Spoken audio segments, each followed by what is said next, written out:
താങ്കൾക്കൊരു statement നടത്തണമെങ്കിൽ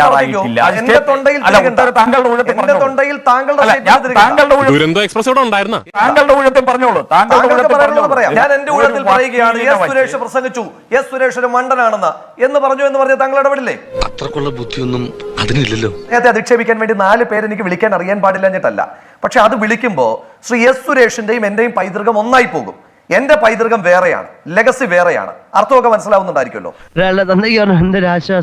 ആ മനുഷ്യൻ കൊടുക്കുന്നില്ല, വല്ലാതെ ഉള്ളുകൊള്ളുന്നുണ്ടല്ലേ? താനാണോ മാന്യമായിട്ട് സംസാരിക്കുന്നത്? താങ്കളാണോ മാന്യമായിട്ട് സംസാരിക്കുന്നത്?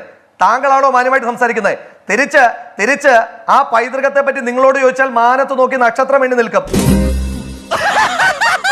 തിരിച്ച് നരേന്ദ്രമോദി നമുക്ക് അധിക്ഷേപിക്കാൻ അറിയാൻ പാടില്ല എന്നിട്ടാണോ? പക്ഷെ അതല്ല, അതിനെയാണ് പൈതൃകം എന്ന് നമ്മൾ വിളിക്കുന്നത്. അത് താങ്കൾക്ക് മനസ്സിലാക്കില്ല അതിന്റെ അർത്ഥം. അതുകൊണ്ടാണ് താങ്കൾ BJP. പിന്നെ നാണക്കെടുത്തി